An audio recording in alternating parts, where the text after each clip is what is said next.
ഫൈക്കോ academy online ക്ലാസ്സിലേക്ക് ഏവർക്കും സ്വാഗതം. നമ്മൾ ഇന്ന് പഠിക്കാൻ പോകുന്ന വിഷയം കേരള കോപ്പറേറ്റീവ് സൊസൈറ്റീസ് ആക്ടിൻ്റെ സെക്ഷൻ 34 പ്രകാരമുള്ള സെക്യൂറിംഗ് പൊസഷൻ ഓഫ് റെക്കോർഡ്സ് എന്ന് പറയുന്ന കാര്യത്തെക്കുറിച്ചാണ്. കഴിഞ്ഞ ക്ലാസ്സിൽ നമ്മളൊരു സൊസൈറ്റിയുടെ ബൈലോ പ്രകാരം പ്രവർത്തിക്കേണ്ട കമ്മിറ്റി, ആ കമ്മിറ്റി വിരുദ്ധമായി പ്രവർത്തിച്ചു കഴിഞ്ഞാൽ ആ കമ്മിറ്റിയെ റിമൂവ് ചെയ്യുന്നതിനും പുതിയ കമ്മിറ്റിയെ നിലവിൽ കൊണ്ടുവന്ന് ചാർജ് എടുക്കുന്നതിനും സെക്ഷൻ 33 പ്രകാരം അഡ്മിനിസ്ട്രേറ്റേഴ്സിനെ അപ്പോയിൻമെൻറ്റ് ചെയ്തുകൊണ്ട് പഴയ കമ്മിറ്റിയെ റിമൂവ് ചെയ്യുന്നതിനും, അതുപോലെ തന്നെ നമ്മൾ പഠിക്കാത്തൊരു ഭാഗത്തിലേക്കാണ് ഞാൻ കടന്നു പോകുന്നത്. അണ്ടർ സെക്ഷൻ 71 പ്രകാരം ഒരു സൊസൈറ്റി ലിക്വിഡേഷൻ ചെയ്തു കഴിഞ്ഞാൽ ആ ലിക്വിഡേഷൻ കംപ്ലീറ്റ് ആയതിനു ശേഷം ലിക്വിഡേറ്ററെ അപ്പോയിൻമെൻറ്റ് ചെയ്തു കഴിഞ്ഞാൽ അവിടെയും മറ്റൊരു വ്യക്തിയെ ഈ കാര്യങ്ങൾ പ്രവർത്തിക്കാൻ വേണ്ടി നിയോഗിച്ചു കഴിഞ്ഞാൽ ആ പുതിയ കമ്മിറ്റിക്ക് ഈ പറയുന്ന സൊസൈറ്റിയുടെ പ്രോപ്പർട്ടിയും അതുപോലെ തന്നെ റെക്കോർഡ്സുകളും കൈമാറ്റം ചെയ്യണമെന്നാണ് നിയമം അനുശാസിക്കുന്നത്. ആ കാര്യത്തെ സംബന്ധിച്ച് പ്രതിപാദിപ്പിക്കുന്ന സെക്ഷനാണ് section 34, securing possession of documents. ഇവിടെ ചാർജ് ഹാൻഡ് ഓവറിങ് ചെയ്യുന്ന നടപടിയാണ് ഇതിൽ ഉദ്ദേശിക്കുന്നത്. എന്താണ് ചാർജ്? സൊസൈറ്റിയുടെ പ്രവർത്തനങ്ങൾ നടത്തുന്നതിൽ വീഴ്ച വരുത്തി ആ കമ്മിറ്റിയെ റിമൂവ് ചെയ്ത് കഴിഞ്ഞാൽ ആ കമ്മിറ്റിയെ മാറ്റിക്കൊണ്ട് ഒരു അഡ്മിനിസ്ട്രേറ്ററെ അപ്പോയിൻമെൻറ്റ് ചെയ്ത് കഴിഞ്ഞാൽ സെക്ഷൻ 71 പ്രകാരം ഈ വൈൻഡിങ് അപ്പ് നടത്തിയ സൊസൈറ്റിയെ സംബന്ധിച്ച് ഒരു ലിക്വിഡേറ്ററിനെ അപ്പോയിൻമെൻറ്റ് ചെയ്ത് കഴിഞ്ഞാൽ പകരം വരുന്ന കമ്മിറ്റി സുഗമമായ രീതിയിൽ പ്രവർത്തിക്കാൻ വേണ്ടി ഈ പറയുന്ന സൊസൈറ്റിയുടെ മുഴുവൻ റെക്കോർഡുകളും മുഴുവൻ പ്രോപ്പർട്ടിയും, നിങ്ങൾക്കറിയാം സൊസൈറ്റിയിൽ എന്തൊക്കെയാണ് റെക്കോർഡ്സ് ആയിട്ടുണ്ടായിരിക്കുന്നത്, സൊസൈറ്റിയുടെ പ്രോപ്പർട്ടീസ് എന്ന് പറയുന്നത് എന്താണ്, എന്തെല്ലാം സൊസൈറ്റിയുടെ പ്രോപ്പർട്ടീസുകളായിട്ടുണ്ടായിരിക്കും. അപ്പോൾ ആ കാര്യത്തെക്കുറിച്ച് കൃത്യമായിട്ടുള്ള ധാരണ നിങ്ങൾക്കുള്ളത് കൊണ്ട് അത് ഞാനിവിടെ പ്രതിപാദിക്കുന്നില്ല. എങ്കിലും അത്തരം കാര്യങ്ങൾ രജിസ്റ്റർ, അക്കൗണ്ട്സ്, പ്രോപ്പർട്ടി, അതുപോലെ തന്നെ സെക്യൂരിറ്റി, ബോണ്ട്, അങ്ങനെ പല പല കാര്യങ്ങളും, ഈവൻ ഒരു സൊസൈറ്റിയുടെ സീല് പോലും വളരെ ഇമ്പോർട്ടൻ്റ് ആയിട്ടുള്ളൊരു കാര്യമാണ്. അതെല്ലാം ചാർജ് എടുക്കുന്ന പുതിയ കമ്മിറ്റിക്ക് ഹാൻഡ് ഓവർ ചെയ്യണം. അതാണ് നിയമത്തിൽ അനുശാസിക്കുന്നത്. അങ്ങനെ ഹാൻഡ് ഓവർ ചെയ്യാൻ വിസമ്മതിക്കുകയാണെങ്കിൽ, പഴയ കമ്മിറ്റി റിഫ്യൂസ് ചെയ്യപ്പെടുകയാണെങ്കിൽ എന്തു ചെയ്യണം? രജിസ്ട്രാറുടെ നിർദ്ദേശപ്രകാരം, ആരുടെ നിർദ്ദേശപ്രകാരം? രജിസ്ട്രാറുടെ നിർദ്ദേശപ്രകാരം ഏത് സ്ഥലത്താണ് ഈ സൊസൈറ്റി പ്രവർത്തിക്കുന്നത്, ആ പ്രവർത്തിക്കുന്ന സ്ഥലത്ത് അധികാരപ്പെട്ട മജിസ്ട്രേറ്റ് കോടതി, ആ മജിസ്ട്രേറ്റ് കോടതിയിൽ നിന്നും മജിസ്ട്രേറ്റിൻ്റെ ഒരു ഓർഡർ പ്രകാരം വാറൻ്റ് ഇഷ്യൂ ചെയ്ത് ഒരു സബ് ഇൻസ്പെക്ടറുടെ റാങ്കിലുള്ള ഒരു വ്യക്തി അവിടെ ചെന്ന് ഈ പറയുന്ന റെക്കോർഡ്സുകളും അതിനോട് ബന്ധപ്പെട്ട മറ്റേ ചാർജും, ഹാൻഡിങ് ഓഫ് ചാർജ് എന്ന് പറയുന്ന കാര്യങ്ങളെല്ലാം നേടിയെടുക്കേണ്ടതാണ്. അതിനുവേണ്ടി വാറൻ്റ് ഇഷ്യൂ ചെയ്യുമ്പോൾ ഈ പറയുന്ന മജിസ്ട്രേറ്റ് കോടതിയിൽ നിന്നും തക്ക നടപടികൾ ചെയ്തുകൊണ്ട് ഓർഡർ കംപ്ലീറ്റ് ചെയ്യുന്നതിന് വേണ്ടി രജിസ്ട്രാറുടെ മുൻകൂട്ടിയിട്ടുള്ള പെർമിഷനും കൂടി ഉണ്ടായിരിക്കണം എന്നുള്ള കാര്യം വിസ്മരിക്കരുത്. ഇതാണ് ഈ പറയുന്ന ഒന്നാമത്തെ കാര്യം. അപ്പോൾ ഇവിടെ 32 സെക്ഷൻ 33 ആ പറയുന്ന സെക്ഷൻ 71 പ്രകാരമുള്ള കാര്യങ്ങൾ ഇവിടെ പരാമർശിച്ചു. അതിൻ്റെ നടപടികളുമായി ബന്ധപ്പെട്ടുള്ള കാര്യങ്ങളോട് കൂടെ തന്നെ മറ്റൊരു കാര്യം കൂടി സെക്ഷൻ 34 പ്രതിപാദിക്കപ്പെടുന്നുണ്ട്. അത് സൂപ്പർവിഷൻ, അതുപോലെ തന്നെ ഓഡിറ്റിംഗ്. ആ സൂപ്പർവിഷനും ഓഡിറ്റിങ്ങും നടത്തുമ്പോൾ അക്കൗണ്ട്സിൽ സംബന്ധിച്ചിട്ടുള്ള എന്തെങ്കിലും കാര്യങ്ങളിൽ എന്തെങ്കിലും വീഴ്ച വന്നു കഴിഞ്ഞാൽ ആ വീഴ്ച വന്ന കാര്യങ്ങളുമായി ബന്ധപ്പെട്ട് ഇവിടെ രജിസ്ട്രാർ അല്ലെങ്കിൽ അസിസ്റ്റൻ്റ് രജിസ്ട്രാർ ഈ ഓഡിറ്റ് നടത്തുന്ന സമയത്ത്, ഇൻസ്പെക്ഷൻ നടത്തുന്ന സമയത്ത്, എൻക്വയറി നടത്തുന്ന സമയത്ത്, സൂപ്പർവിഷൻ നടത്തുന്ന സമയത്ത് ഇതുമായി ബന്ധപ്പെട്ട് സൊസൈറ്റിയിലെ എല്ലാ റെക്കോർഡുകളും പരിശോധിക്കുമ്പോൾ ഈ പറയുന്ന ഉദ്യോഗസ്ഥർക്ക് ഒരു സംശയം വരികയാണ്. സൊസൈറ്റിയുടെ പ്രവർത്തനങ്ങൾ ശരിയായ രീതിയിലല്ല പോയിക്കൊണ്ടിരിക്കുന്നത്, ബൈലോയ്ക്ക് വിരുദ്ധമായിട്ടാണ് പ്രവർത്തിച്ചു കൊണ്ടിരിക്കുന്നത് എന്ന് മനസ്സിലായി കഴിഞ്ഞാൽ ഉടനെ തന്നെ ഈ സെക്ഷനിൽ ഊന്നിക്കൊണ്ട് തന്നെയാണ് അവിടെയും ഈ പറയുന്ന മജിസ്ട്രേറ്റ് കോടതിയിൽ നിന്നുള്ള ഉത്തരവ് പ്രകാരം വാറന്റ് ഓർഡർ ഇഷ്യൂ ചെയ്ത് സബ് ഇൻസ്പെക്ടറുടെ നിർദ്ദേശപ്രകാരം ഈ പ്രോപ്പർട്ടി സീസ് ചെയ്യാനുള്ള നടപടികളാണ് എടുക്കുന്നത്.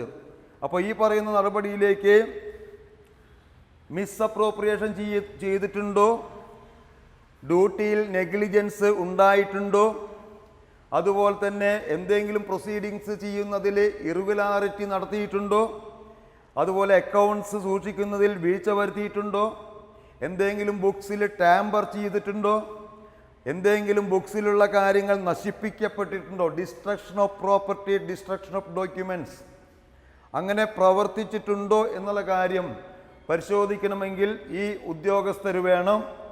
അവരാണ് ഈ പറയുന്ന എല്ലാ ബുക്കുകളും രജിസ്റ്ററുകളും അതുപോലെ തന്നെ ഡോക്യുമെൻറ്റ്സ്, ക്യാഷ് ഇൻ ഹാൻഡ്, അതുപോലെ ഇതെല്ലാം പിടിച്ചെടുത്ത് രജിസ്ട്രാർ നിർദ്ദേശിക്കുന്നത് പോലെ തന്നെ അവർ ചെയ്യും.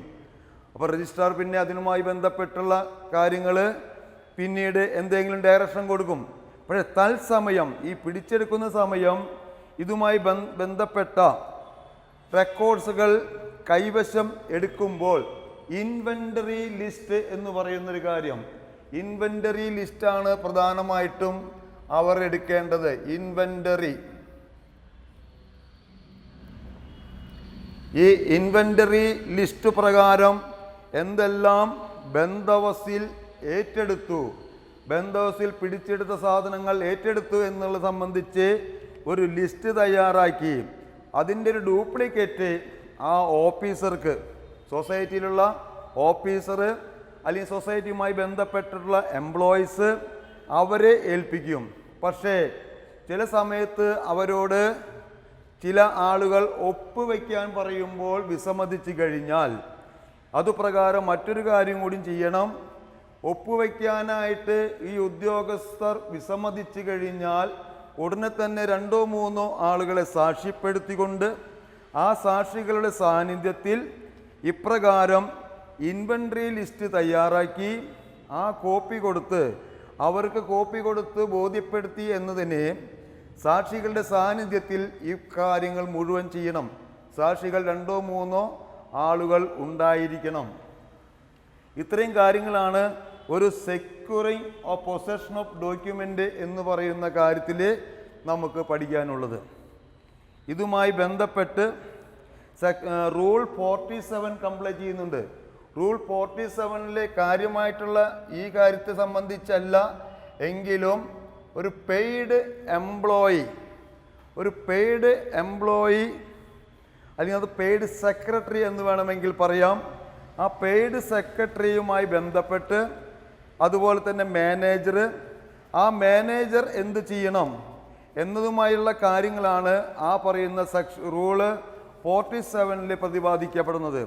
അത് എന്താണ് പ്രധാനമായിട്ടുള്ള ചുമതല, ഒരു പെയ്ഡ് സെക്രട്ടറിയുടെ ചുമതല എന്താണെന്ന് അറിഞ്ഞിരിക്കണം. ആ പെയ്ഡ് മാനേജറുടെ ചുമതല എന്താണെന്ന് അറിഞ്ഞിരിക്കണം. ഇവരാണ് ഒരു സൊസൈറ്റിയുടെ മുഴുവൻ രേഖകളും കൈകാര്യം ചെയ്യുന്നതും നോക്കിക്കൊണ്ട് സംരക്ഷിച്ച് പോകേണ്ട ആളുകൾ. അപ്പോൾ ഇവിടെ സൊസൈറ്റിയുടെ സീലുകൾ ഉണ്ടാവാം, അതുപോലെ തന്നെ രജിസ്റ്റർ, അക്കൗണ്ട്സ്, അത് സേഫ് കസ്റ്റഡിയിൽ സൂക്ഷിക്കാൻ വ്യക്തിപരമായും ഉത്തരവാദപ്പെട്ട ആളുകളാണ്. അവർ നോക്കി നടത്തുന്ന കാര്യം പ്രസിഡന്റ് എന്തു പറയുന്നു, പ്രസിഡന്റ് ചെയ്യേണ്ട മുഴുവൻ ഉത്തരവാദിത്തങ്ങളും ആരാണ് നോക്കി നടത്തി വരുന്നത്? ഒന്നുകിൽ ഈ പെയ്ഡ് സെക്രട്ടറി അല്ലെങ്കിൽ ഒരു മാനേജർ. ആ മുഴുവൻ കാര്യങ്ങളും വ്യക്തിപരമായിട്ട് പേഴ്സണലി റെസ്പോൺസിബിൾ പേഴ്സൺ അവരാണ് ഇത് മെയിൻറ്റെയിൻ ചെയ്തു വരുന്നത്. ഈ പറയുന്ന രേഖകൾ മെയിൻറ്റെയിൻ ചെയ്യുന്ന പ്രധാനപ്പെട്ട വ്യക്തി ഇവിടെ പെയ്ഡ് എംപ്ലോയി എന്നുള്ള കാര്യം നമ്മളെ പഠിപ്പിക്കുന്നത് റൂൾ 47 പ്രകാരമാണ്. ഇനി എവിടെയെങ്കിലും ഒരു പെയ്ഡ് സെക്രട്ടറി ഇല്ലാതെ വന്നാൽ, ഒരു മാനേജർ ഇല്ലാതെ വന്നാൽ ആ പ്രസിഡന്റിൻ്റെ ചുമതലയാണ് ഇതെല്ലാം നോക്കി സംരക്ഷിക്കേണ്ട വരുന്നത്. കാരണം സൊസൈറ്റികളിൽ ജോലി ചെയ്തുകൊണ്ടിരിക്കുന്ന വ്യക്തികൾക്കെതിരെ എപ്പോഴെങ്കിലും ഒരു ക്രിമിനാലിറ്റിയുമായി ബന്ധപ്പെട്ട് ഒരു കേസ് രജിസ്റ്റർ ചെയ്യുന്ന കാര്യങ്ങൾ പലപ്പോഴും സംഭവിക്കാറുണ്ട്. അപ്പോൾ ആ കേസ് രജിസ്റ്റർ ചെയ്യുന്നതുമായി ബന്ധപ്പെട്ട് ഒരു പെയ്ഡ് സെക്രട്ടറിയുടെ സാന്നിധ്യം ആ സൊസൈറ്റിയിൽ ഇല്ലാതെ വരികയാണെങ്കിൽ, ഒരു പെയ്ഡ് മാനേജറുടെ സാന്നിധ്യം ആ സൊസൈറ്റിയിൽ ഇല്ലാതെ വരികയാണെങ്കിൽ, who is the responsible person എന്ന് ചോദിച്ചാൽ കൃത്യമായിട്ടും നമ്മൾ ഇവിടെ മനസ്സിലാക്കിയിരിക്കേണ്ടത് ഈ പറയുന്ന സൊസൈറ്റിയുടെ പ്രസിഡന്റ് ആണെന്നുള്ള കാര്യം മറക്കരുത്. അദ്ദേഹമാണ് ഈ അക്കൗണ്ട് മെയിൻറ്റെയിൻ ചെയ്യേണ്ടത്. രജിസ്റ്ററുകൾ പ്രോപ്പറായിട്ടും സൂക്ഷിക്കാനുള്ള ഉത്തരവാദിത്വം അയാൾക്കാണ്. ക്യാഷ് ബാലൻസ് കൃത്യമായി നോക്കി നടത്തേണ്ടത് ഈ പറയുന്ന പ്രസിഡൻ്റാണ്. അപ്പോൾ എന്തെല്ലാം അസറ്റുകൾ സൊസൈറ്റിക്ക് ഉണ്ടോ അതെല്ലാം നോക്കി സംരക്ഷിക്കേണ്ടത് ഉത്തരവാദിത്വം ഈ പറയുന്ന പ്രസിഡൻ്റാണ്. അപ്പോൾ ഈ പ്രസിഡന്റ് എന്ന് പറയുന്ന വ്യക്തി മറ്റൊരു തരത്തിൽ ട്രഷറർ എന്ന് പറയുന്ന മറ്റൊരു ചുമതലയും കൂടി വഹിക്കപ്പെടുന്നു എന്നുള്ള കാര്യം ഓർത്തിരിക്കണം. ഇത് ചില സ്ഥലങ്ങളിൽ, ഇപ്പോൾ നമ്മുടെ ഫീൽഡിൽ നമുക്കറിയാം, കേസുമായി ബന്ധപ്പെട്ട് വരുന്ന കാര്യങ്ങളിൽ ഒരു സൊസൈറ്റിയിൽ ജോലിക്ക് വേണ്ടി കയറുന്ന ഒരു സ്റ്റാഫിനെ സംബന്ധിച്ച് അത് പെയ്ഡ് എംപ്ലോയി സെക്രട്ടറി ആകണമെന്നില്ല, മാനേജർ ആകണമെന്നില്ല. പക്ഷേ എന്തെങ്കിലും പ്രശ്നങ്ങൾ ഉണ്ടായിക്കഴിഞ്ഞാൽ മുഴുവൻ ഉത്തരവാദിത്തങ്ങളും ആ പറയുന്ന ജീവനക്കാരുടെ തലയിലേക്ക് വെച്ചു കൊടുക്കുമ്പോൾ ഇവിടെ ഇങ്ങനെ ഒരു കാര്യം കൂടിയും ഉണ്ട് എന്നുള്ള കാര്യം നിങ്ങൾ അറിഞ്ഞിരിക്കണം. നാളെ ജോലി കിട്ടി പോകുമ്പോൾ ഈ പറയുന്ന പെയ്ഡ് സെക്രട്ടറിയെ അല്ലെങ്കിലും മറ്റുള്ള ജോലിയിൽ ക്ലർക്കായിട്ട് ജോലിയിൽ കയറുമ്പോൾ ആ സ്ഥാപനത്തിൽ ഉത്തരവാദപ്പെട്ട പെയ്ഡ് സെക്രട്ടറി ഇല്ലാതെ വരികയും ഉത്തരവാദിത്തപ്പെട്ട മാനേജർ ഇല്ലാതെ വരികയും ചെയ്യുന്ന സാഹചര്യങ്ങളിൽ മറ്റുള്ള സ്റ്റാഫിൻ്റെ തലയിൽ ഈ പറയുന്ന മുഴുവൻ ഉത്തരവാദിത്തങ്ങൾ വിട്ടുകൊണ്ട് പ്രസിഡന്റ് ആ ഉത്തരവാദിത്തത്തിൽ നിന്ന് മാറിപ്പോകാൻ ശ്രമിക്കുകയാണെങ്കിൽ ഇങ്ങനൊരു നിയമത്തിൻ്റെ കൃത്യമായിട്ടുള്ള സംരക്ഷണം ഉണ്ട് എന്ന് ഞാൻ നിങ്ങളെ ഓർമ്മിപ്പിക്കാൻ വേണ്ടിയിട്ടാണ് ഈ കാര്യം ഇവിടെ പറഞ്ഞത്. ഇതുമായി ബന്ധപ്പെട്ട് ഇനി പ്രസിഡന്റ് അല്ലെങ്കിൽ സെക്രട്ടറി അല്ലെങ്കിൽ മാനേജർ, ട്രഷറർ ഇവിടെ പെയ്ഡ് സെക്രട്ടറി ഇല്ലാതെ വന്നാൽ ഈ പറയുന്ന മാനേജറും ട്രഷറും ഈ പറയുന്ന ഉത്തരവാദിത്തപ്പെട്ടുകൊണ്ട് റെക്കോർഡ്സുകളും അതുപോലെ ക്യാഷ് ബാലൻസുകളും എല്ലാ അസറ്റുകളും എന്തു ചെയ്യണം, എവിടെയാണ് ഹാജരാക്കി കൊടുക്കേണ്ടത് എന്നൊരു ചോദ്യം നമ്മുടെ മുന്നിൽ വന്നു കഴിഞ്ഞാൽ ഡിപ്പാർട്ട്മെൻറ്റ് ഉദ്യോഗസ്ഥരുടെ മുമ്പിൽ അത് ഹാജരാക്കി കൊടുക്കണം എന്ന് നമ്മുടെ റൂൾ 47 പ്രകാരം ക്ലിയറായിട്ട് പറയുന്നുണ്ട്. അപ്പോൾ ആരുടെ സാന്നിധ്യം ഇല്ലാതെ വന്നു കഴിഞ്ഞാൽ, മാനേജറുടെ സാന്നിധ്യം ഇല്ലാതെ വന്നു കഴിഞ്ഞാൽ, ഉത്തരവാദിത്തപ്പെട്ട ഉദ്യോഗസ്ഥരുടെ സാന്നിധ്യം ഇല്ലാതെ വന്നു കഴിഞ്ഞാൽ മറ്റുള്ളവരെ ഇത് എത്തിച്ചു കൊടുക്കേണ്ടത് ഡിപ്പാർട്ട്മെൻറ്റ് ഉദ്യോഗസ്ഥരുടെ മുമ്പാകെയാണെന്ന് റൂൾ 47 കൃത്യമായിട്ട് അനുശാസിക്കുന്നുണ്ട്. ഇനി ഇതുമായി ബന്ധപ്പെട്ട് ഇത് റൂൾ 47 തന്നെ മറ്റൊരു കാര്യം പറയുന്നുണ്ട്. ഒരു കമ്മിറ്റി, ഒരു സൊസൈറ്റിയുടെ കമ്മിറ്റിയാണ് പ്രൈമറിലി റെസ്പോൺസിബിൾ ആയിട്ടുള്ള ആളുകൾ. പ്രൈമറിലി റെസ്പോൺസിബിൾ ആയിട്ടുള്ള ആളുകൾ എന്ന് പറഞ്ഞാൽ ഈ പറയുന്ന സൊസൈറ്റിയുടെ അക്കൗണ്ടും അതുപോലെ തന്നെ സൊസൈറ്റി മെയിൻറ്റെയിൻ ചെയ്യുന്നതുമായി ബന്ധപ്പെട്ട് ക്യാഷ് ബാലൻസും ക്യാഷും മറ്റുള്ള അസറ്റുകളൊക്കെ നോക്കി നടത്താൻ ഉത്തരവാദപ്പെട്ട ആരാണ് ഉത്തരവാദപ്പെട്ടത് എന്ന് ചോദിച്ചാൽ പ്രൈമറിലി റെസ്പോൺസിബിൾ എന്ന് പറഞ്ഞുകൊണ്ട് ഒരു ചോദ്യം നിങ്ങളോട് ചോദിച്ചാൽ അതിന് ഉത്തരം പറയേണ്ടത് ആരാണ്? കമ്മിറ്റി ഓഫ് ദ സൊസൈറ്റി എന്നാണ് അർത്ഥം. അപ്പോൾ ഒരു കമ്മിറ്റി, ഒരു സൊസൈറ്റിയുടെ കമ്മിറ്റിയാണ് പ്രൈമറിലി റെസ്പോൺസിബിൾ ആയിട്ടുള്ള ആളുകൾ എന്ന് നമ്മൾ മനസ്സിലാക്കിയിരിക്കണം. ഇങ്ങനത്തെ തരത്തിലുള്ള കൺഫ്യൂഷൻ വരാൻ സാഹചര്യങ്ങളുള്ളൊരു ചോദ്യം നിങ്ങളുടെ മുമ്പാകെ വെച്ച് കഴിഞ്ഞാൽ ഈ പറയുന്ന റൂൾ 47 പ്രകാരം ഈ കാര്യം ഇവിടെ പ്രതിപാദിക്കപ്പെടുന്നുണ്ട്. അതുപോലെ തന്നെ ചീഫ് എക്സിക്യൂട്ടീവ് എന്ന് പറയുന്ന ഒരു ഉദ്യോഗസ്ഥനെ സംബന്ധിച്ചും റൂൾ 47 പറയുന്നുണ്ട്. എന്താണ് ഈ ചീഫ് എക്സിക്യൂട്ടീവ്? സാധാരണ രീതിയിൽ ഓഡിറ്റിംഗ് നടത്തുന്നതിന് മുമ്പായിട്ട് എല്ലാ അക്കൗണ്ട്സുകളും അതുപോലെ തന്നെ എല്ലാ ഡോക്യുമെൻസുകളും ഹാജരാക്കി കൊടുക്കാനുള്ള പ്രധാനപ്പെട്ട ഉത്തരവാദിത്വം ഏറ്റെടുക്കുന്ന ഒരു ഉദ്യോഗസ്ഥനാണ് ഈ പറയുന്ന ചീഫ് എക്സിക്യൂട്ടീവ്. അപ്പം ഈ പറയുന്ന അദ്ദേഹത്തിൻ്റെ ചുമതലയെ സംബന്ധിച്ച് റൂൾ 47 പ്രതിപാദിക്കപ്പെടുന്നുണ്ട്. അപ്പോൾ റൂൾ 47 ബന്ധപ്പെട്ട് ഇതിലേക്ക് നമ്മൾ സെക്യൂറിംഗ് ഓഫ് പൊസഷൻ ഓഫ് ഡോക്യുമെൻറ്റിൻ്റെ കൂടെ ബന്ധപ്പെടുത്തിക്കൊണ്ട് ഈ കാര്യങ്ങൾ അഡീഷണലായിട്ട് മനസ്സിലാക്കുന്നു എന്ന് മാത്രം. അപ്പോൾ 34 ഒന്നുകൂടിയും പറയാം, ശ്രദ്ധിക്കണം. ഇത് നമ്മൾ വളരെ പരീക്ഷയ്ക്ക് ചോദിക്കാവുന്നൊരു കാര്യം തന്നെയാണ്, എങ്ങനെ വേണമെങ്കിലും ചോദിക്കാം. അപ്പോൾ വളരെ മിനിമൈസിംഗ് ആയിട്ട് വീണ്ടും പറയാണ്, സെക്ഷൻ 34 പ്രകാരം ഒരു സൊസൈറ്റി ആ സൊസൈറ്റിയുടെ ബൈലോയ്ക്ക് വിരുദ്ധമായി പ്രവർത്തിച്ചാൽ, സൊസൈറ്റിയിലെ പ്രവർത്തിക്കേണ്ട രീതിക്ക് വിരുദ്ധമായി പ്രവർത്തിച്ചാൽ ആ പറയുന്ന കമ്മിറ്റിയെ റിമൂവ് ചെയ്യുന്ന കാര്യങ്ങൾ നമ്മൾ സെക്ഷൻ 32-ലും 33-ലും പ്രതിപാദിച്ചു പഠിച്ചിട്ടുണ്ടായിരുന്നു. അതുമായി ബന്ധപ്പെട്ട് അവരെ റിമൂവ് ചെയ്ത് പുതിയ കമ്മിറ്റിയെ റീകോൺസ്റ്റിറ്റ്യൂട്ട് ചെയ്യുകയോ അഡ്മിനിസ്ട്രേറ്ററെ അപ്പോയിൻമെൻറ്റ് ചെയ്യുകയോ അഡ്മിനിസ്ട്രേറ്റേഴ്സ് കമ്മിറ്റീനെ അപ്പോയിൻമെൻറ്റ് ചെയ്യുകയോ ചെയ്യാവുന്ന സാഹചര്യം ഉണ്ടാകുന്നു. അതുകൂടാതെ under section 71 of Kerala cooperative societies act പ്രകാരം ലിക്വിഡേഷൻ സംഭവിക്കുന്ന സൊസൈറ്റികളെ സംബന്ധിച്ച് അവിടെ ലിക്വിഡേറ്ററെ ഏർപ്പെടുത്തി കഴിഞ്ഞാൽ ആ പറയുന്ന സൊസൈറ്റികളും ഈ കൂട്ടത്തിൽ പെടുന്നു. അങ്ങനെ അവിടെ ഒരു കമ്മിറ്റി റീകോൺസ്റ്റിറ്റ്യൂട്ട് ചെയ്യുമ്പോൾ പഴയ കമ്മിറ്റിയുടെ കൈവശത്തിലുള്ള മുഴുവൻ രേഖകളും ഹാൻഡ് ഓവർ ചെയ്യണം എന്നതാണ് നിയമം. അപ്രകാരം ഹാൻഡ് ഓവർ ചെയ്യാൻ വിസമ്മതിച്ച് കഴിഞ്ഞാൽ അതുമായി ബന്ധപ്പെട്ട് എവിടെയാണോ സൊസൈറ്റി നിൽക്കുന്നത് സ്ഥാപിച്ചിട്ടുള്ളത് ആ അധികാരപരിധിയിൽപ്പെട്ട മജിസ്ട്രേറ്റ് കോടതിയിൽ നിന്നും ഈ പറയുന്ന കോടതിയിലേക്ക് വാറന്റ് ഇഷ്യൂ ചെയ്യണം. വാറന്റ് ഇഷ്യൂ ചെയ്യണമെങ്കിൽ രജിസ്ട്രാറുടെ മുൻകൂട്ടിയുള്ള അനുമതിയോട് കൂടി വേണം ഇപ്രകാരം പ്രവർത്തിക്കാൻ.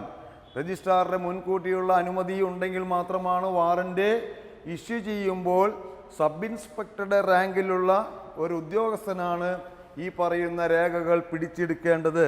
റെക്കോർഡ്സുകളും മറ്റനുബന്ധപ്പെട്ട കാര്യങ്ങളും സൊസൈറ്റിയിൽ എന്തെല്ലാം ഉണ്ടോ അതെല്ലാം പിടിച്ചെടുക്കാൻ ഉത്തരവാദപ്പെട്ട സബ് ഇൻസ്പെക്ടർ ഈ പറയുന്ന പ്രോപ്പർട്ടികൾ സീസ് ചെയ്യപ്പെടുന്നു. അങ്ങനെ സീസ് ചെയ്യപ്പെടുമ്പോൾ ഇവിടെ വേറെയും കാര്യങ്ങൾ നമ്മളിതിൽ പഠിപ്പിക്കുന്നുണ്ട്. ആ ഓഡിറ്റിംഗ്, സൂപ്പർവിഷൻ, എൻക്വയറി ഈ പറയുന്ന കാര്യങ്ങളിൽ എന്തെങ്കിലും സൊസൈറ്റിയുടെ പ്രവർത്തനങ്ങളിൽ മിസ്അപ്രോപ്രിയേഷൻ, ഇറഗുലാരിറ്റി, അപ്പോൾ പ്രവർത്തിക്കുന്നതിൽ മിസ്അപ്രോപ്രിയേഷൻ എന്ന് പറഞ്ഞ വാക്കിൻ്റെ അർത്ഥം എന്താണ്? അതായത് ഒരു വ്യക്തി അവൻ്റെ സ്വന്തം കാര്യങ്ങൾക്ക് വേണ്ടി മാറ്റി ഉപയോഗിക്കുന്നത് മൂവബിൾ പ്രോപ്പർട്ടി. അത് ഇന്ത്യൻ പീനൽ കോഡിൽ നമ്മൾ നേരത്തെ അതർ ലോ പഠിച്ചിരുന്ന സമയത്ത് പഠിച്ചിട്ടുണ്ടായിരിക്കും, മനസ്സിലായിട്ടുണ്ടായിരിക്കും. അപ്പോൾ അങ്ങനെ മിസ്അപ്രോപ്രിയേഷൻ ചെയ്ത് കഴിഞ്ഞാൽ, ഇറഗുലാരിറ്റി ചെയ്ത് കഴിഞ്ഞാൽ, അത്തരത്തിലുള്ള പ്രവർത്തനങ്ങൾക്ക് കണ്ടു കഴിഞ്ഞാൽ ടാമ്പർ ചെയ്യുക, റെക്കോർഡ്സുകളിൽ ടാമ്പർ ചെയ്യുക, റെക്കോർഡ്സുകൾ ഡിസ്ട്രക്ഷൻ ചെയ്തു കഴിഞ്ഞാൽ ഇതുമായി ബന്ധപ്പെട്ട് ഉടനെ തന്നെ എല്ലാ രേഖകളും എല്ലാ അക്കൗണ്ട്സുകളും പിടിച്ചെടുത്ത് പരിശോധിക്കാനായിട്ട് രജിസ്ട്രാറോ അസിസ്റ്റൻ്റ് രജിസ്ട്രാറോ അധികാരപ്പെടുത്തിയ ഉദ്യോഗസ്ഥന്മാർ മുഖേന ഇതെല്ലാം ബന്ദോബസ്തിലെടുക്കുമ്പോൾ ഇൻവെൻ്ററി ലിസ്റ്റ് പ്രകാരം എല്ലാ കാര്യങ്ങളും തയ്യാറാക്കി ഈ പറയുന്ന കൺസേൺഡ് ഉദ്യോഗസ്ഥനോട് അതിൽ ഒപ്പുവയ്ക്കാൻ പറയുന്നു. ഒപ്പുവയ്ക്കാൻ വിസമ്മതിച്ചു കഴിഞ്ഞാൽ ഉടനെ തന്നെ അദ്ദേഹത്തിൻ്റെ കയ്യിൽ നിന്നും കണ്ടെടുത്ത കാര്യങ്ങളിലേക്ക് ഇൻവെൻ്ററി ലിസ്റ്റ് പ്രകാരം 3-4 സാക്ഷികളുടെ സാന്നിധ്യത്തിൽ ഈ കാര്യങ്ങൾ മുഴുവൻ ബന്ദോബസ്തിലെടുക്കുന്നു. അതാണ് സെക്ഷൻ. അങ്ങനെ ബന്ദോബസ്തിലെടുക്കുന്ന കാര്യങ്ങളെ സംബന്ധിച്ച് പ്രൊസീജിയറായിട്ടുള്ള കാര്യങ്ങളെ സംബന്ധിച്ച് 34 പരാമർശിക്കുന്നു. ഇതുമായി ബന്ധപ്പെട്ട് റൂൾ 47 നമ്മൾ പറഞ്ഞു. പെയ്ഡ് എംപ്ലോയി സംബന്ധിച്ചുള്ള കാര്യങ്ങൾ പറഞ്ഞു, നമുക്ക് മനസ്സിലായി എന്ന് വിചാരിക്കണം. ഇനി വീണ്ടും അതിൽ സംശയം നിലനിൽക്കുകയാണെങ്കിൽ ഒരു വാക്കും കൂടിയും പറയാം. റൂൾ 47 പ്രകാരം പെയ്ഡ് എംപ്ലോയി അല്ലെങ്കിൽ മാനേജർ, ആ പെയ്ഡ് എംപ്ലോയി മാനേജർ ചെയ്യേണ്ട ഉത്തരവാദിത്വം, പേഴ്സണലി റെസ്പോൺസിബിൾ പേഴ്സണാണ് സൊസൈറ്റിയുടെ കാര്യങ്ങൾ പ്രവർത്തിക്കാനായിട്ട്. അപ്പോൾ അവർ പ്രസിഡന്റ് എന്തെല്ലാം കാര്യങ്ങൾ കൈകാര്യം ചെയ്യുന്നു ആ മുഴുവൻ കാര്യങ്ങളും ഉത്തരവാദിത്വത്തോടു കൂടി ഏറ്റെടുത്ത് നടത്താൻ ഉത്തരവാദപ്പെട്ട ഉദ്യോഗസ്ഥരാണ് ഈ പറയുന്ന പെയ്ഡ് സെക്രട്ടറി അല്ലെങ്കിൽ മാനേജർ. ഇനി മറ്റൊരു കണ്ടീഷനിൽ പെയ്ഡ് സെക്രട്ടറി ഇല്ലാതെ വരികയാണെങ്കിൽ, മാനേജർ ഇല്ലാതെ വരികയാണെങ്കിൽ അതിനു പകരം നിൽക്കുന്നത് ഈ പ്രസിഡന്റ് ആണെന്നുള്ള കാര്യം മറക്കരുത്. ഇദ്ദേഹത്തിനാണ് മുഴുവൻ ചുമതലകളിൽ നിങ്ങൾ എന്തെല്ലാം ചെയ്തിരുന്നുവോ അതിൻ്റെ മുഴുവൻ കസ്റ്റോഡിയൻ ഈ പ്രസിഡൻ്റായിട്ട് വരുന്നു. മാത്രമല്ല ആ പ്രസിഡന്റ് ട്രഷറർ എന്ന് പറയുന്ന ചുമതലയും കൂടിയും വഹിക്കാൻ ബാധ്യതയുള്ള ആളാകുന്നു. ഇനി ഇതുമായി ബന്ധപ്പെട്ട് നമ്മൾ മറ്റു കാര്യങ്ങൾ വേറെ പഠിച്ചു, മനസ്സിലാക്കിയത് ചീഫ് എക്സിക്യൂട്ടീവാണ്. ചീഫ് എക്സിക്യൂട്ടീവാണ് ഈ പറയുന്ന രേഖകൾ, അക്കൗണ്ട്സുമായി ബന്ധപ്പെട്ട് മുഴുവൻ രേഖകളും ഹാജരാക്കി കൊടുക്കാൻ ഉത്തരവാദപ്പെട്ട ഉദ്യോഗസ്ഥൻ. അദ്ദേഹമാണ് ഈ കാര്യങ്ങൾ ഹാജരാക്കി കൊടുക്കുന്നത്. അപ്പോൾ നമുക്ക് മനസ്സിലായി കാണുന്നു വിചാരിക്കുന്നു. ഇനി അടുത്ത സെക്ഷനിലേക്ക് കിടക്കാം. നമ്മൾ സെക്ഷൻ 36 പ്രകാരം നിങ്ങളെല്ലാ പരീക്ഷയിലും ചോദിക്കുന്നൊരു കാര്യമാണ്, എന്താണ് ഗഹൻ? ഗഹൻ എന്ന് പറഞ്ഞു കഴിഞ്ഞാൽ ഒരു സ്പെഷ്യൽ ചാർജാണ്. ആ ചാർജ് മൂവബിൾ പ്രോപ്പർട്ടി അല്ലെങ്കിൽ ഇമ്മൂവബിൾ പ്രോപ്പർട്ടിയുടെ മേലെ ചാർജ് ഉണ്ടാകുന്നു. ഈ ചാർജ് ഉണ്ടാക്കുന്നത് മിയർ ഡിക്ലറേഷൻ. എന്താണ് ഡിക്ലറേഷൻ എന്ന് പറഞ്ഞു കഴിഞ്ഞാൽ സാധാരണ രീതിയിൽ അഫിഡാവിറ്റ് രൂപത്തിലാണ് ഈ ഡിക്ലറേഷൻ തയ്യാറാക്കി എഴുതി കൊടുക്കുന്നത്. അപ്പോൾ ആ മിയർ ഡിക്ലറേഷൻ എഴുതി കൊടുക്കുന്ന ആളെ വിളിക്കുന്ന പേരാണ് ബോറോവർ. അത് ഒരു വാലിഡായിട്ടുള്ള ഒരു മോർട്ടഗേജിൻ്റെ എല്ലാ സ്വഭാവങ്ങളും ഇതിലുണ്ട്. ഒരു വാലിഡായിട്ടുള്ള മോർട്ടഗേജിൻ്റെ എല്ലാ സ്വഭാവങ്ങളും ഇതിനുണ്ട്. അങ്ങനെ വാലിഡായിട്ടുള്ള മോർട്ടഗേജ് ഉണ്ടാക്കാൻ വേണ്ടി ഒരു മിയർ ഡിക്ലറേഷനിൽ കൂടെ ഒരു മൂവബിൾ പ്രോപ്പർട്ടി ആയാലും ഇമൂവബിൾ പ്രോപ്പർട്ടി ആയാലും ഈ പറയുന്ന ഒരു സ്പെഷ്യൽ ചാർജ് ക്രിയേറ്റ് ചെയ്യപ്പെടുന്നതിനെയാണ് നമ്മൾ സെക്ഷൻ 36A പ്രകാരം ഗഹൻ എന്ന് പറയുന്നത്. സെക്ഷൻ 36A പ്രകാരം ഗഹൻ. ഇത് വളരെ ഇമ്പോർട്ടൻ്റ് ആയിട്ടുള്ളൊരു ചോദ്യമാണ്. ഈ ചോദ്യം പരീക്ഷയ്ക്ക് ചോദിക്കാം. ഇത് പ്രകാരം ഒരു ഫോം 8 പ്രകാരം, ഫോം 8A പ്രകാരമാണ് ഡിക്ലറേഷൻ എഴുതി കൊടുക്കുന്നത്. മൂവബിൾ പ്രോപ്പർട്ടി ആണെങ്കിൽ 8B പ്രകാരവും ഇമൂവബിൾ പ്രോപ്പർട്ടി ആണെങ്കിൽ 8C പ്രകാരവും ഈ പറയുന്ന ഡിക്ലറേഷൻ എഴുതി കൊടുക്കുന്നു. ആ ഫോമിലാണ് ഇത്തരത്തിലുള്ള കാര്യങ്ങൾ ചെയ്യുന്നത്. സെക്ഷൻ അടുത്തത് നമ്മൾ പഠിക്കാൻ പോകുന്നത് സെക്ഷൻ 55. സെക്ഷൻ 55 പ്രകാരം ഫണ്ട്, ഈ പറയുന്ന സൊസൈറ്റിയിലുള്ള fund not to be divided എന്ന് പറഞ്ഞുകൊണ്ടാണ് നമ്മളെ ഈ സെക്ഷൻ പഠിപ്പിക്കുന്നത്. സൊസൈറ്റിയിലുള്ള പ്രോപ്പർട്ടി, ആ സൊസൈറ്റിയിലുള്ള പ്രോപ്പർട്ടിയിലെ നെറ്റ് പ്രോഫിറ്റ് ഒഴികെ യാതൊരു മുതലുകളും സ്വത്തുക്കളും ഡിവൈഡ് ചെയ്ത് പോകരുതെന്ന് കൃത്യമായിട്ടുള്ള രീതിയിൽ സെക്ഷൻ 55 പറയുന്നുണ്ട്. പക്ഷേ അതിൽ തന്നെ പറയുന്നു അവിടുത്തെ ജോലി ചെയ്യുന്ന ജോലിക്കാർക്ക് ഹോണററിയമായും അലവൻസായിട്ടും റിമ്യൂണറേഷനായിട്ടും നൽകാം എന്ന് പറഞ്ഞുകൊണ്ട് അതിലൊരു ക്ലാരിഫിക്കേഷൻ കൊടുക്കുന്നുണ്ട്. അപ്പോൾ സെക്ഷൻ 55 പ്രകാരം പറയുന്നത് എന്താണ് എന്നൊരു ചോദ്യം ചോദിച്ചാൽ സൊസൈറ്റിയിലുള്ള ഫണ്ട് ഒരിക്കലും ഡിവൈഡ് ചെയ്ത് പോകാൻ പാടില്ല എന്ന് പറഞ്ഞുകൊണ്ട് നമ്മളെ പഠിപ്പിക്കുന്നു.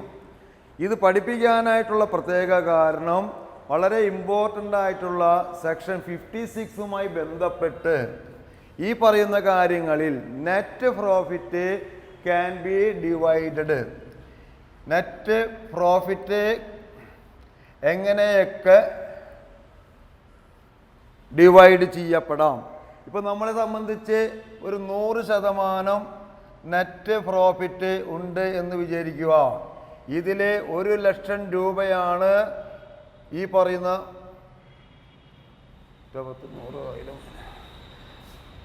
നെറ്റ് പ്രോഫിറ്റ് 1,00,000 രൂപയാണെന്ന് വിചാരിച്ചു കഴിഞ്ഞാൽ അതുമായി ബന്ധപ്പെട്ട് ഈ 100%-ത്തിൽ നിന്നും നെറ്റ് പ്രോഫിറ്റ് ഡിവൈഡ് ചെയ്യപ്പെടുന്നത് എങ്ങനെയാണെന്ന് നോക്കാം. ആദ്യമായിട്ട് 15% നെറ്റ് പ്രോഫിറ്റിൻ്റെ 15% നൽകപ്പെടേണ്ടത് റിസർവ് ഫണ്ടിലേക്കാണ് ഈ പറയുന്ന ആദ്യത്തെ 15% ഹാൻഡ് ഓവർ ചെയ്യപ്പെടേണ്ടത്. ട്രാൻസ്ഫർ ചെയ്യുക എന്നതാണ് ഇതിൽ പറയുന്നത്, ട്രാൻസ്ഫർ ചെയ്യേണ്ടത്. അത് കഴിഞ്ഞാൽ റിസർവ് ഫണ്ട് കഴിഞ്ഞാൽ പിന്നെ രണ്ടാമത്തെ പ്രധാനപ്പെട്ട കാര്യമാണ് 5% വരുന്ന റിസർവ് നെറ്റ് പ്രോഫിറ്റ് ട്രാൻസ്ഫർ ചെയ്യേണ്ടത് എഡ്യൂക്കേഷൻ ഫണ്ടാണ്. എഡ്യൂക്കേഷൻ ഫണ്ടിലേക്ക് 5% ട്രാൻസ്ഫർ ചെയ്യുന്നു. പിന്നെ വരുന്ന 10% റിലീഫ് ഫണ്ടിലേക്കാണ് ഹാൻഡ് ഓവർ ചെയ്യുന്നത്. റിലീഫ് ഫണ്ടിലേക്ക്. അപ്പോൾ ഇവിടെ 15, 5, 20, 10, 30% സംഖ്യ അല്ലെങ്കിൽ അതുമായി ബന്ധപ്പെട്ട ഫണ്ട് ഹാൻഡ് ഓവർ ചെയ്യപ്പെട്ട് കഴിഞ്ഞാൽ ഇവിടെ നിൽക്കുന്നത് ബാക്കി 70%. ഈ 70%ത്തിലേക്ക് എത്തിക്കഴിഞ്ഞാൽ ഈ പറയുന്ന 3 കാര്യങ്ങളിലെ 15% റിസർവ് ഫണ്ടിലേക്കും 5% എഡ്യൂക്കേഷൻ ഫണ്ടിലേക്കും 10% ഈ പറയുന്ന റിലീഫ് ഫണ്ടിലേക്കും ഹാൻഡ് ഓവർ ചെയ്യപ്പെട്ട് കഴിഞ്ഞാൽ ബാക്കി വരുന്ന സംഖ്യ എങ്ങനെ ഡിവൈഡ് ചെയ്യപ്പെടാം എന്നതുമായി ബന്ധപ്പെട്ട് അടുത്തത് 25%. ഏതിൻ്റെ 25%? ഈ പറയുന്ന ബാലൻസ് വരുന്ന സംഖ്യയുടെ 25% ആർക്ക് കൊടുക്കുന്നു? ഡിവിഡൻ്റായിട്ട് നൽകുന്നു. ഡിവിഡൻ്റായിട്ട് കൊടുക്കുന്നത് ആർക്കാണ്? ഈ പറയുന്ന സൊസൈറ്റിയിലെ മെമ്പർമാരെ സംബന്ധിച്ച് അവർക്കാണ് ഈ പറയുന്ന ഡിവിഡൻഡ് കൊടുക്കുന്നത്. അത് കഴിഞ്ഞാൽ പിന്നെ 7% വീണ്ടും കൊടുക്കുന്നുണ്ട്. 7% കൊടുക്കുന്നത് ആർക്കാണ്? ഇവിടെ അഗ്രികൾച്ചറൽ ക്രെഡിറ്റ് സ്റ്റെബിലൈസേഷൻ ഫണ്ടിലേക്കാണ് നൽകപ്പെടുന്നത്. പിന്നെ വീണ്ടും 5% പ്രൊഫഷണൽ എഡ്യൂക്കേഷനിലേക്ക് വീണ്ടും കൊടുക്കുന്നുണ്ട്. ഇത് നമ്മളുടെ രജിസ്ട്രാറുടെ കൺട്രോളിലുള്ള രജിസ്ട്രാറാണ് ഇത് ഫണ്ട് കൈകാര്യം ചെയ്യുന്നത്. അദ്ദേഹത്തിൻ്റെ കൺട്രോളിലും അതുപോലെ തന്നെ മെയിൻറ്റെയിൻ ചെയ്യാനുള്ള കപ്പാസിറ്റിയിലും ആണ് ഈ പറയുന്ന 5%. അത് പ്രൊഫഷണൽ ആയിട്ട് പഠിപ്പിക്കുന്ന കാര്യങ്ങൾ, പ്രൊഫഷണൽ ആയിട്ടുള്ള എഡ്യൂക്കേഷന് വേണ്ടിയിട്ടാണ് ഈ പറയുന്ന 5% ചെയ്യുന്നത്. ഇത് കേരള സ്റ്റേറ്റ് കോപ്പറേറ്റീവ് യൂണിയൻ അവരുടെ നിയന്ത്രണത്തിലെ ഈ പ്രൊപ്പഗാൻഡ ചെയ്യുന്നതുമായി ബന്ധപ്പെട്ട് സഹകരണ മേഖലയെ അതുമായി ബന്ധപ്പെട്ട് ആളുകളെയും മറ്റുള്ളവരെയും ഇത് പ്രൊപ്പഗാൻഡ ചെയ്യുന്ന ഭാഗവുമായി ബന്ധപ്പെട്ട് അതിന് വരുന്ന ചെലവിലേക്കാണ് ഈ പറയുന്ന 5% ചെലവാക്കുന്നത്. ഇപ്പം നെയ്യാർ ഡാമിലുള്ള കിക്മ അങ്ങനെയുള്ള സ്ഥാപനങ്ങളും ഇതുമായി ബന്ധപ്പെട്ട പ്രൊഫഷണൽ ആയിട്ടുള്ള സ്ഥാപനങ്ങളാണ്. ആ പ്രൊഫഷണൽ എഡ്യൂക്കേഷന് വേണ്ടിയിട്ടാണ് ഇത്രയും പൈസകൾ 5% ചെലവാക്കുന്നത്. ഇനി അത് കഴിഞ്ഞാൽ വീണ്ടും പറയുന്നുണ്ട് ഈ 10% ഡൊണേഷനായിട്ട് കൊടുക്കാം. 10% ഡൊണേഷനായിട്ട് കൊടുക്കാം. ചാരിറ്റബിൾ പർപ്പസ് ആണ്. ഈ ചാരിറ്റബിൾ പർപ്പസുമായി ബന്ധപ്പെട്ട് ഡൊണേഷനായിട്ട് 10% നൽകിക്കഴിഞ്ഞാൽ അതുമായി കഴിഞ്ഞ് ബാക്കി വരുന്ന സംഖ്യ മറ്റുള്ള കാര്യങ്ങൾക്ക് ഉപയോഗിക്കാം എന്ന് പറഞ്ഞുകൊണ്ട് നമ്മളെ ഡിസ്പോസൽ ഓഫ് നെറ്റ് പ്രോഫിറ്റ് എന്ന് പറഞ്ഞുകൊണ്ട് നമ്മൾ പഠിക്കുന്നു. കാരണം HDCക്ക് പഠിക്കുന്ന പല വിദ്യാർത്ഥികളും പഠിപ്പിച്ചു കൊണ്ടിരിക്കുന്ന കാലഘട്ടത്തിൽ ഈ കാര്യത്തെ സംബന്ധിച്ച് വളരെ വളരെ വളരെ ഉദ്യോഗത്തോടു കൂടി ചോദിക്കാറുണ്ട്. ഇത് പലർക്കും മനസ്സിൽ നിൽക്കാനൊരു ബുദ്ധിമുട്ടുണ്ട്. ഇതിൽ പ്രത്യേകിച്ച് നമ്മളെ സംബന്ധിച്ച് ഏറ്റവും കൂടുതൽ ചോദ്യങ്ങൾക്ക് സാധ്യതയുള്ളത് ഈ പറയുന്ന 15% വരുന്ന റിസർവ് ഫണ്ടാണ്. അപ്പോൾ റിസർവ് ഫണ്ടിലേക്ക് ഹാൻഡ് ഓവർ ചെയ്യുന്നത്, ഈ പറയുന്ന റിസർവ് ഫണ്ടിലേക്ക് 15% ഹാൻഡ് ഓവർ ചെയ്യപ്പെടുന്നു കഴിഞ്ഞാൽ പിന്നെ സ്റ്റേറ്റ് കോപ്പറേറ്റീവ് യൂണിയനുമായി ബന്ധപ്പെട്ട കാര്യത്തിലേക്കല്ല, എഡ്യൂക്കേഷൻ ഫണ്ട് എന്നും പറയുന്ന മാത്രത്തിലുള്ള കാര്യത്തിലേക്കാണ് ഈ 5% പോകുന്നത്. പിന്നെ റിലീഫ് ഫണ്ടിലേക്ക് 10% ഹാൻഡ് ഓവർ ചെയ്യപ്പെടുന്നു. ഇതെല്ലാം കഴിഞ്ഞിട്ട് വേണം ബാക്കിയുള്ള സംഖ്യ എന്നാണ് ഇവിടെ പറയുന്നത്. ബാക്കിയുള്ളതിൽ 25% ഡിവിഡൻ്റായിട്ട് നൽകപ്പെടുന്നു. അപ്പോൾ 70% കണക്കാക്കി വരുമ്പോൾ ഇവിടെ 1,00,000 കണക്കാക്കുകയാണെങ്കിൽ ഏകദേശം 17,500 എന്നാണെന്ന് ഞാൻ വിചാരിക്കുന്നു. ഇത്രയും സംഖ്യയാണ് ഈ പറയുന്ന 70,000-ൻ്റെ 25% കണക്കാക്കപ്പെടുന്നത്. ഇനി 7%, ഈ 7% കണക്കാക്കുന്നത് ഈ പറയുന്ന ഫണ്ടിൻ്റെയാണ്. അതുപോലെ 7% കണക്കാക്കുന്നത് ഈ പറയുന്ന 5% കണക്കാക്കുന്നത് 70%-ൻ്റെയാണ്.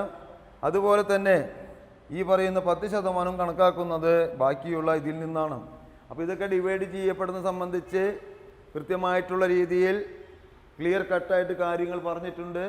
അപ്രകാരം ഈ net profit can be divided എന്ന് നമ്മളെ സെക്ഷൻ 56 പ്രകാരം പഠിപ്പിക്കുന്നു. ഇനി ഇതുമായി ബന്ധപ്പെട്ടൊരു റൂൾ 53 ചെറിയൊരു കാര്യം പറയുന്നുണ്ട്. റൂൾ 53 അപ്പോൾ ഇതുമായി ബന്ധപ്പെട്ട് റൂൾ 53 പറയുന്ന കാര്യം, എഡ്യൂക്കേഷൻ ഫണ്ടുമായി ബന്ധപ്പെട്ട് മിനിമം 2,000 രൂപ, മാക്സിമം 60,000 രൂപ. ഈ പറയുന്ന എഡ്യൂക്കേഷൻ ഫണ്ടുമായി ബന്ധപ്പെട്ട് മിനിമം 2,000 രൂപ, മാക്സിമം 60,000 രൂപ. അതുപോലെ തന്നെ ആ പറയുന്ന സംഖ്യ ഓഡിറ്റ് സർട്ടിഫിക്കറ്റ് കിട്ടി 2 മാസത്തിനുള്ളിൽ അടച്ചിരിക്കണം. ഓഡിറ്റ് സർട്ടിഫിക്കറ്റ് കിട്ടി 2 മാസത്തിനുള്ളിൽ അടച്ചിരിക്കണം എന്ന് നിയമം അനുശാസിച്ച് പറയുന്നത് റൂൾ 53-ലാണ്. ഈ റൂൾ 53 പ്രകാരം തന്നെയാണ് ഈ പറയുന്ന എഡ്യൂക്കേഷൻ ഫണ്ടിൻ്റെ 2,000 രൂപയും മാക്സിമം 60,000 രൂപ എന്നുള്ള കാര്യവും നമ്മളെ പഠിപ്പിക്കുന്നത്. ഓഡിറ്റ് സർട്ടിഫിക്കറ്റ് കിട്ടി 2 മാസത്തിനുള്ളിൽ ഈ പറയുന്ന സംഖ്യ അടച്ചിരിക്കണം. അപ്പോൾ കേരള സ്റ്റേറ്റ് കോപ്പറേറ്റീവ് ബാങ്കിലാണ് ഈ പൈസ അടയ്ക്കേണ്ടത് എന്ന് നിയമത്തിൽ അനുശാസിക്കുന്നുണ്ട്. അതല്ലെങ്കിൽ അടച്ചില്ലെങ്കിൽ ഇതിനുമായി ബന്ധപ്പെട്ട് പീനൽ ഇൻട്രസ്റ്റ് 8% പീനൽ ഇൻട്രസ്റ്റ്, എത്രത്തോളമാണ് ഡിഫോൾട്ട് എമൗണ്ട് ആയതിൻ്റെ 8% പീനൽ ഇൻട്രസ്റ്റ് നമ്മളിൽ നിന്നല്ല അടയ്ക്കാത്ത സൊസൈറ്റിയിൽ നിന്നും ഈടാക്കും എന്ന് പറയുന്നുണ്ട്.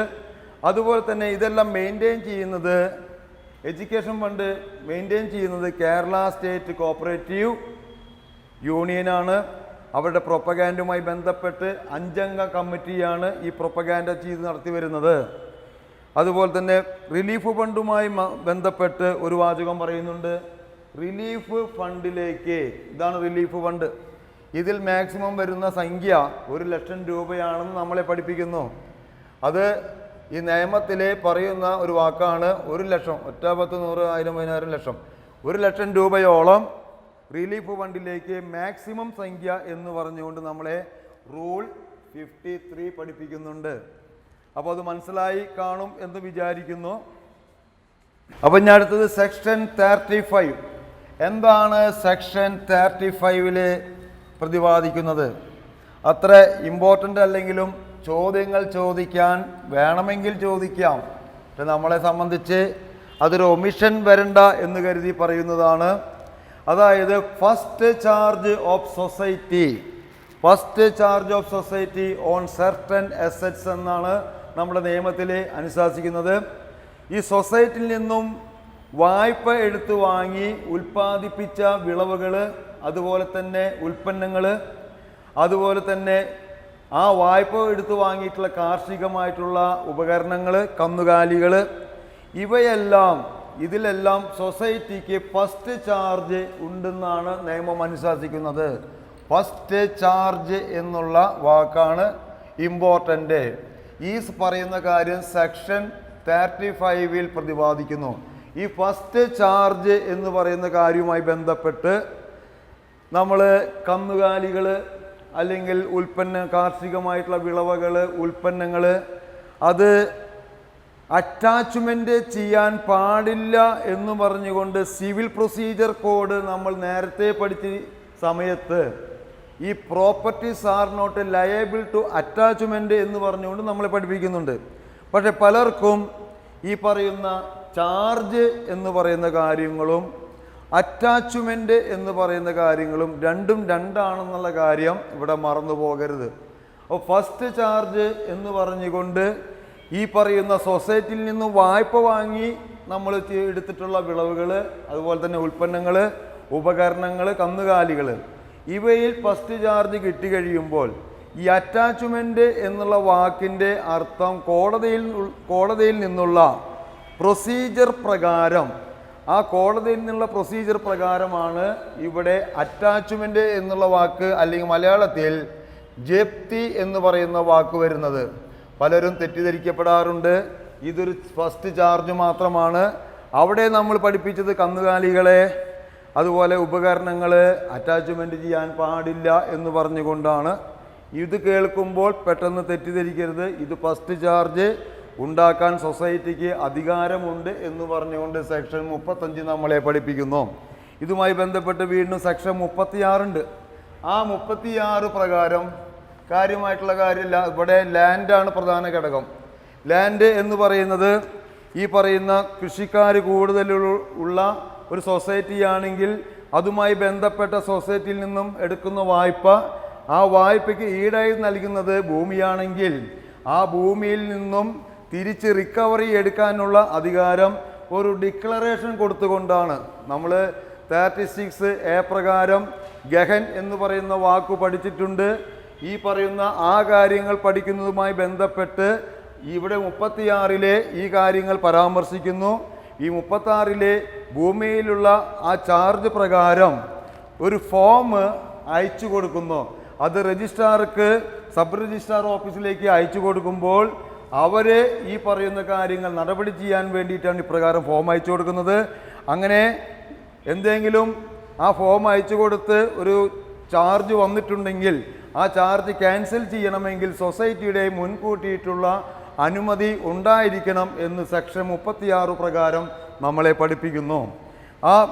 അതിലുണ്ടാകുന്ന വിളവുകളെ സംബന്ധിച്ച് വേണമെങ്കിൽ കൈമാറാം, അല്ലെങ്കിൽ ആ പറയുന്ന വിളവ് സൊസൈറ്റിക്ക് കൊടുത്തുകൊണ്ട് അവിടുത്തെ ബാധ്യത തീർക്കാം എന്ന് സെക്ഷൻ 36 പറയുന്നുണ്ട്.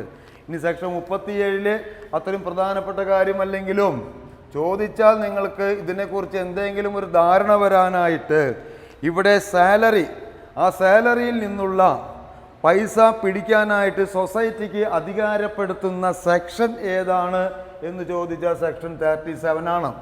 അപ്പോൾ ഡിഡക്ഷൻ ഫ്രം സാലറിയിൽ നിന്നുള്ള ഡിഡക്ഷൻ എടുക്കുന്നത് സെക്ഷൻ 37 പ്രകാരം ഈ പറയുന്ന സൊസൈറ്റിയും ഒരു എംപ്ലോയിയും തമ്മിൽ ഒരു കരാറുണ്ടാക്കി ആ ലോൺ എടുത്തു കഴിഞ്ഞാൽ മാസാമാസം ആ പൈസ പിടിച്ചുകൊള്ളാമെന്നുള്ള ഒരു അഗ്രിമെൻറ്റിൻ്റെ അടിസ്ഥാനത്തിൽ മാസാവസാനത്തിൻ്റെ 7 ദിവസം മുൻപ് തന്നെ ഈ പറയുന്ന ഡിസ്ബേഴ്സിംഗ് ഓഫീസർ വഴിക്ക് ആ വിവരം അറിയിച്ചും കൊണ്ട് എല്ലാ മാസങ്ങളിലും ഈ പറയുന്ന ലോണിലേക്കുള്ള പൈസ പിടിച്ചെടുക്കുന്നു അല്ലെങ്കിൽ റിക്കവറി ചെയ്തുകൊണ്ടിരിക്കുന്നു.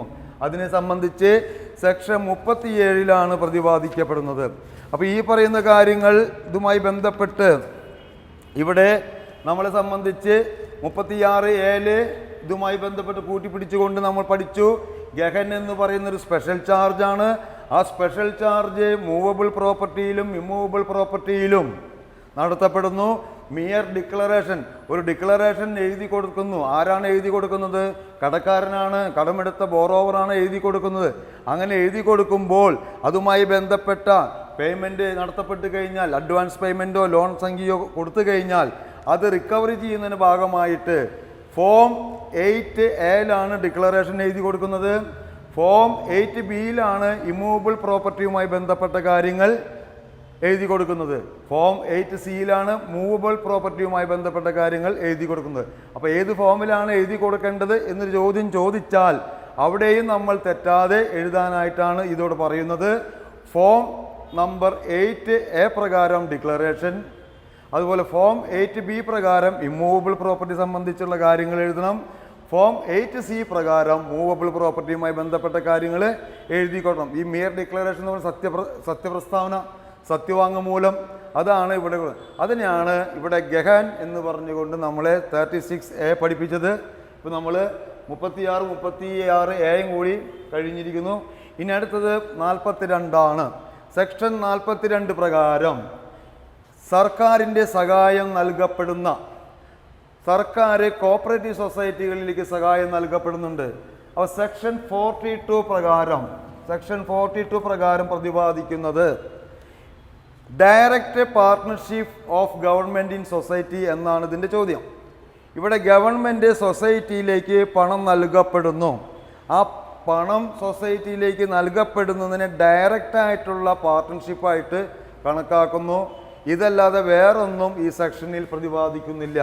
അപ്പോൾ ഗവൺമെൻറ് സൊസൈറ്റിയിലേക്ക് പൈസ ഫണ്ട് നൽകപ്പെടുന്നതിനെയാണ് ഡയറക്റ്റ് പാർട്ട്ണർഷിപ്പ് എന്ന് പറഞ്ഞുകൊണ്ട് ഇവിടെ വാക്കുകൊണ്ട് ഉദ്ദേശിക്കുന്നത്. ഇനി ഇതുമായി ബന്ധപ്പെട്ട് സെക്ഷൻ 43 ഉണ്ട്. അപ്പോൾ 43ഉം 42ഉം തമ്മിൽ നമ്മൾ വലിയ വ്യത്യാസത്തിലൊന്നും പഠിക്കാനില്ല. ഇതിലൊക്കെ വളരെ ചെറിയ ചെറിയ കാര്യങ്ങൾ മാത്രമേ പ്രതിപാദിക്കുന്നുള്ളൂ. പക്ഷേ എങ്കിലും ചോദ്യരൂപേണ ഒരു ചോദ്യം ചോദിച്ചാൽ നമ്മളത് തീരെ അറിയില്ല എന്ന് പറയാനായിട്ട് ഇടവരുത്തരുത്. എന്താണ് സെക്ഷൻ 43 പ്രകാരം പറയുന്നത്? Indirect partnership of government in society എന്നാണ് നമ്മളെ പഠിപ്പിക്കുന്നത്. അപ്പോൾ സൊസൈറ്റിക്ക് ഗവൺമെൻറ്റിൽ നിന്ന് പണം കൊടുക്കുന്നു. എന്ത് പർപ്പസിന് വേണ്ടിയിട്ടാണ് കൊടുക്കുന്നത്?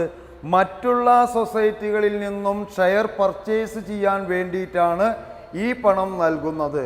ആ കാര്യത്തെ സംബന്ധിച്ചിട്ടാണ് section 43 indirect partnership of government in society എന്ന് നമ്മളെ പഠിപ്പിക്കുന്നു. ഇനി ഇതുമായി ബന്ധപ്പെട്ട് വളരെ ഇമ്പോർട്ടൻ്റ് ആയിട്ട് വേണമെങ്കിൽ പരീക്ഷയ്ക്ക് തീർച്ചയായും ചോദിക്കാവുന്ന മറ്റൊരു ചോദ്യമാണ് സെക്ഷൻ 44 പ്രകാരം. സെക്ഷൻ 44 പ്രകാരം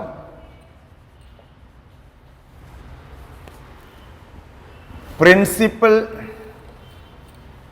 സ്റ്റേറ്റ് പാർട്ട്ണർഷിപ്പ് ഫണ്ട്, അതായത് പ്രിൻസിപ്പൽ സ്റ്റേറ്റ് പാർട്ട്ണർഷിപ്പ് ഫണ്ട് എന്ന് പറഞ്ഞുകൊണ്ട് സെക്ഷൻ 44 പ്രതിപാദിക്കുന്നത് ഒരു എഫെക്സ് സൊസൈറ്റി. എന്താണ് എഫെക്സ് സൊസൈറ്റി എന്ന് നമ്മൾ കഴിഞ്ഞ ക്ലാസ്സിൽ മനസ്സിലാക്കിയിട്ടുണ്ടാവും.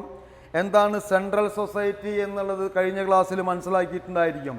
അപ്പോൾ എങ്കിലും വീണ്ടും പറയാണ്, എഫെക്സ് സൊസൈറ്റി എന്ന് പറയുന്ന ഈ ഏരിയ ഓപ്പറേഷൻ കണക്കാക്കുന്ന ഹോൾ സ്റ്റേറ്റ് ഓഫ് ഡീലിംഗ് നടത്തപ്പെടുന്ന സൊസൈറ്റി. അങ്ങനെ എഫെക്സ് സൊസൈറ്റി വഴിയാണ് പണം നൽകപ്പെടുന്നത്.